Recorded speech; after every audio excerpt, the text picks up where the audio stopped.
the system that you can use to actually improve technically on the court that all the pro players use, even Medvedev. Let's jump straight in. The three technical fundamentals are timing, rhythm, and momentum. In that priority order. You are not going to be able to have good rhythm or momentum if you can't ever time the ball, and you're not going to be able to use your momentum to consistently hit the ball at a high level if you don't have good racket rhythm. Let's start with timing. Timing is split into three simple areas, and the first is consistently taking the ball at the top of its bounce, not as it's rising and not as it's dropping. The only exception here is if the ball is above your shoulder height, then you can take it on the rise or as it's dropping. The top of the bounce is when the ball is at its highest point, which is ideal because the higher we contact the ball, the more we can hit straight or even down over the net, which means we don't have to hit up. It's also when the ball is at its slowest, almost like it's floating in the air for a split second. That's when we can have the most control and consistency. Yes, pro players take the ball on the rise all the time, but that's because they're very good. It's really difficult to take the ball on the rise and be offensive at the same time. So if you are trying to take balls on the rise more, wait for the ball to come off the ground and take it at shoulder height as much as you can, not as soon as it bounces off the floor. The second part of timing is contacting the ball between waist and shoulder height. Again, preferably as high as possible without going over shoulder height. And remember, on the backhand side, that's probably going to be slightly lower because we have less strength on that side. What you also don't want to be doing is contacting the ball too far away, too close, too high, too low, too late, or too early. Quick tip to remember here is that if you are consistently contacting the ball too far in front of you, you're not going to get enough topspin because your swing is too much backwards to forwards and not enough low to high. One of the reasons Rafa does his famous forehand is because it allows him to take the ball slightly later and have a steeper, lower to higher, which allows him to put a load more spin on the ball. The third and final part of timing is technically disguising what you want to do tactically.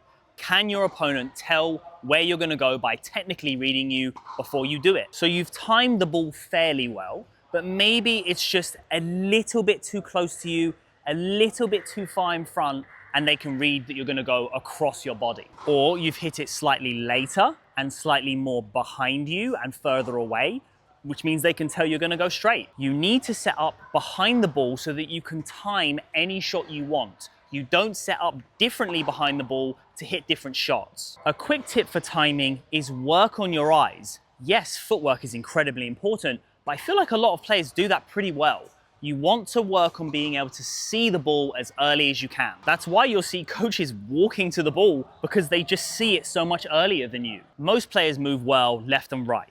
Our eyes struggle with speed and depth perception when things are coming at us straight on. That's why we have brake lights on cars. So the way that you can improve this and see balls earlier and move forwards and backwards quicker is very simply, before the ball comes over your side of the net, say forwards, stay, or backwards. Forwards if the ball is low over the net, backwards if the ball is high over the net. Now onto racket rhythm. There are a few different types of racket rhythm, but we're going to focus on the main one today. The definition of racket rhythm is the change of racket head speed on contact with the ball.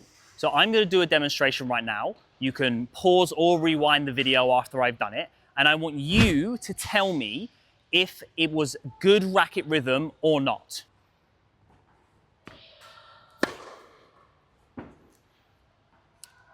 The answer is no. That wasn't good racket rhythm because my racket stopped and then it was the same speed all the way through my swing. There was no change of speed on contact with the ball. Even if my racket didn't stop during my swing, which a lot of players do, by the way, this is still bad racket rhythm. We want a slow and continuous swing, building up an even distribution of acceleration so that our racket is actually accelerating on contact. You should never be swinging as fast as you possibly can anyway, but you actually want to feel like the peak speed of your racket is after you hit the ball. Quick tip here, you want to make sure that your wrist is as relaxed as it can possibly be. For me, this is the fourth technical fundamental. It's so incredibly important when linked to your racket rhythm. If you do get tight, that means your racket is going to be moving slower, which means you're going to have to start the acceleration of your racket earlier to actually get the speed that you want, which is going to destroy your consistency. Your swing should feel relaxed, smooth, and composed. You should be sprinting around the court feeling emotionally calm. For me, we're touching on something here that makes tennis one of the hardest sports in the world. You have to be so intense with your legs whilst being so loose with your hand and mentally being incredibly calm and composed. Lastly, momentum. A quick physics lesson for you so you understand the importance of this. To create force on the ball, that's actually called angular momentum. And angular momentum is mass times velocity times radius. Mass is weight, velocity is speed, and radius is how far or near your contact point is away from you. So weight, we're talking about your body and your racket. Speed, we're talking about your body speed and racket speed. And radius, the further your contact point away, the better. So if you want to increase the force that you've got on the ball, increase any one or all three of those, and you will. A quick tip on radius here. This is where your grip comes into play. The more extreme your grip, the closer your contact point has to be so that your racket face is correct when you're contacting the ball. As soon as you have a less extreme grip, that is when your contact point can be further away. That's why I always recommend a semi-western, because it's the best of both worlds. Now, onto the how. Proper momentum is body before arm, okay?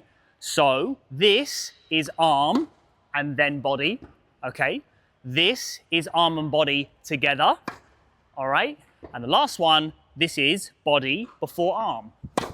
Get used to pushing from your back foot and getting your hip facing the net just before you contact the ball. Then allow your body speed to continue even after you've hit the ball and do a full rotation. Like your racket rhythm, you want to feel like your body speed is accelerating on contact with the ball and you're not just blasting it. Last tip here, if you do start trying to push from your back foot and accelerating your body too early, you're going to ruin your racket rhythm, and like I just said, you're gonna blast balls. Acceleration is the even distribution of acceleration.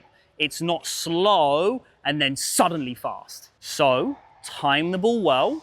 Whilst you're moving to the ball, maintain your racket rhythm and your relaxation, and make sure you're timing your push from your back foot so that you are using your momentum as best as you can. To master these three technical fundamentals takes years, because whenever you go up a level, the ball that you're receiving becomes more difficult. So it then again makes all of it harder. If you actually want to improve on the tennis court, stay tuned, because I've got some big things coming.